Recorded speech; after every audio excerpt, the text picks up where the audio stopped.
I'm Sarah, and today I'm going to talk about my favorite skateboarding trick, how it can help you with your ollies, and how you can get super creative with it. Now, I don't actually even know the name of this trick.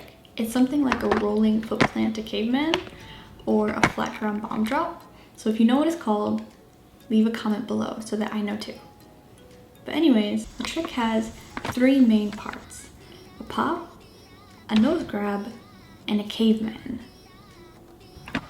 Now, you might be wondering how this can help you with your ollie, but it's going to help you with two main things: your pop and feeling comfortable jumping back onto the board. Now let's talk about how it can help your ollie. Ollies are hard. It takes people months to years to be able to get a good solid ollie. It just takes practice. And right now, by far the most popular ollie tutorial is by Braille. And it's popular for a reason. We probably all know about their tap practice steps. But I think that the first practice step of tapping your tail on the ground can be a little misleading. When you step like this, your foot pinches the board to the ground and it won't pop up the way it's supposed to. If you look closely, you'll see that my foot never actually touches the ground when I ollie. Only the board does. And that's so important. So sometimes this step of pushing your foot into the ground might be a little misleading, but I'd like to be clear that tapping your foot on the ground is an important step. If you can't keep your balance while doing this, you probably aren't ready to ollie or do this trick either. Two of the most common problems with ollies are related to your pop. And right now I'm starting to learn nollies, and I feel like I'm back to square one with an ollie. One common mistake is pinching the board to the ground and stopping it from getting a clean pop like I mentioned.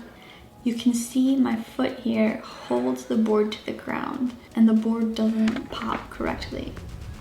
And the second common mistake is not popping the board at all. You can see that the board doesn't even touch the ground here when I try to nollie. So practicing a trick where you have to pop the tail and cannot pinch it against the ground is a great thing to do in order to get closer to a clean ollie. And practicing this trick in between ollie attempts is also a great way to remind yourself that you cannot leave your foot on the ground while ollieing, that you have to snap your ankle and pop that tail off the ground in order to get a successful ollie. So it will help you remember to pop, it'll give you a little break from trying 1,000 ollies, and it's a great little trick that you can feel good about having learned. Learning this trick is relatively easy. Just practice snapping your ankle to pop the board off the ground and grabbing it in your hand.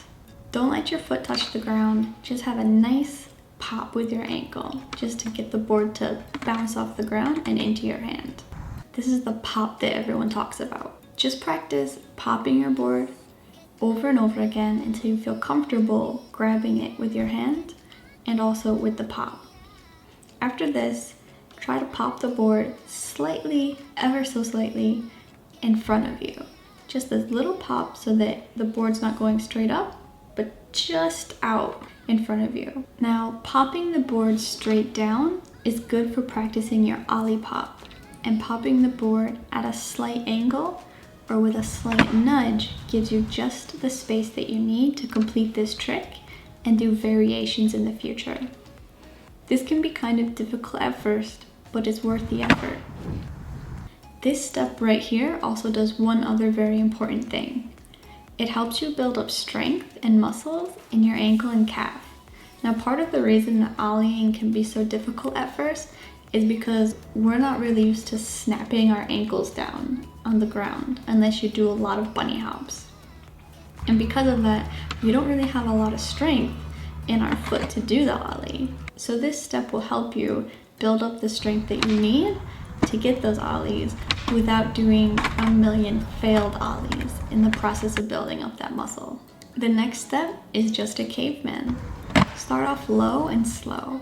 Snap the board into your hand, wait, then just jump back on the board and aim for those bolts with your feet. Just take the trick slow.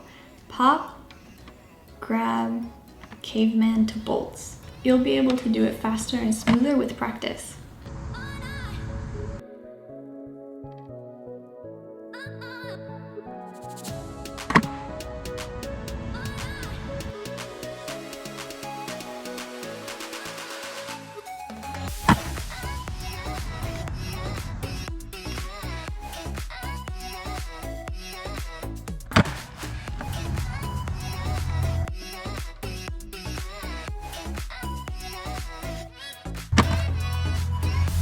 This is my absolute favorite trick right now. It is so versatile and you can be so creative with it.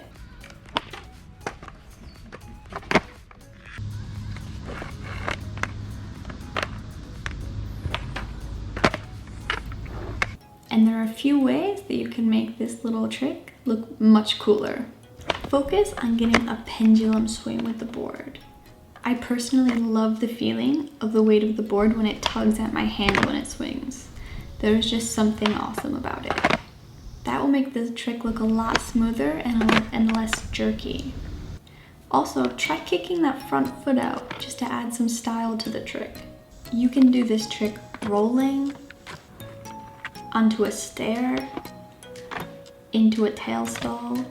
It's actually a great way for beginners to practice more advanced tricks like a 50-50 axle stall. And this trick is a great way to practice getting out of a 50-50 without having to pick my board up and put it down on the ledge. It's also great practice for nose grabs and finger flips as well. I've never seen a tutorial for this trick before, but I think it's just such an amazing trick to help new skaters get used to the fundamentals of skateboarding and give them an opportunity to become more familiar with their skate park or the obstacles that they want to skate in the future.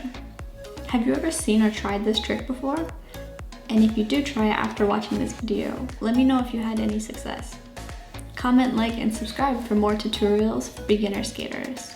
And I'll see you next week.